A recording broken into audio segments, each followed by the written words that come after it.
program is the active center. It's created by David Sappe. Pronounced Seppi. Pronounced Seppi.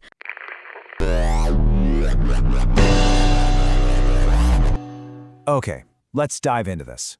We hear the word conservatism all the time, right? But what does it actually mean? I mean, beyond the headlines and the day-to-day politics, there's a whole philosophy under the hood. So in the next few minutes, we're going to unpack the big ideas, the policies, and the history that really define it. Here's how we're going to tackle it. First, we'll get a clear definition. Then we'll look at the 4 core beliefs that are really the foundation. After that, we'll see how those ideas turn into actual policies, jump into a quick history, and then wrap it all up with the single biggest takeaway. Sound good? Let's go. All right, Section 1. What is a conservative? Let's really get to the heart of this. So, what are we really talking about here? I mean, is it just a political party, a checklist of policies, or is it something a lot deeper? You know, a whole way of looking at the world and what the government's job should be within it. So this is the textbook definition, but let's break it down. The 2 phrases you really got to lock onto are traditional institutions and gradual evolution. Think of society like a very old, very sturdy house. Conservatives believe it was built over generations for a reason. So the goal isn't to never renovate, it's to change things carefully, maybe update the plumbing, but not to just knock the whole thing down and start over based on a brand new blueprint. And this servant, not master idea, it is absolutely crucial. It really nails the conservative view of government. The government's job isn't to be some grand architect trying to engineer a perfect society. No, its role is more like a security guard, there to protect the freedoms and the structures that we already have in place. Okay, on to Section 2, the 4 core beliefs. Think of these as the philosophical pillars holding the entire structure up. So the first pillar is a big one. Skepticism of Human Perfectibility. This is basically a rejection of the idea that we can create a perfect utopia through government action. The conservative view is that human nature is, well, flawed. And because of that, we need strong institutions, traditions, and laws to guide us and keep things in check. Second up, a huge belief in individual freedom. And this isn't just a casual thing, it's a deep-seated conviction. The core idea here is that the individual person, not the state, not the collective, is the most important unit of society, and their liberty has to be protected, especially from government overreach. And you know, that flows right into our third pillar, limited government. It just makes sense, right? If you believe individual freedom is priority number 1, then it follows that the government's power has to be kept in check. The goal is a government that's smaller, that interferes less, and that is always accountable to the people it governs. And the final pillar that ties it all together is the rule of law. What this means is that everyone, and I mean everyone, plays by the same set of established rules. Justice should be predictable and impartial, based on the laws we have, not just on the whims of whoever happens to be in power at the moment. All right, Section 3, Conservatism in Practice. So how do all these big philosophical ideas actually show up in the real world?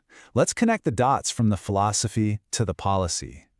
This slide lays it out perfectly. You see the chain of logic, right? You start with that core belief we just talked about, limited government. From there, you get a political stance that favors reduced regulation on businesses and individuals. And that leads directly to the economic view of lower taxes, which is meant to encourage private growth instead of government spending. And here's a great little cheat sheet for how this breaks down. Politically, you often see a focus on interpreting the Constitution literally, as it was written. Economically, as we said, the focus is all on free markets and tax cuts. And then socially, the aim is to support and uphold what are seen as traditional values.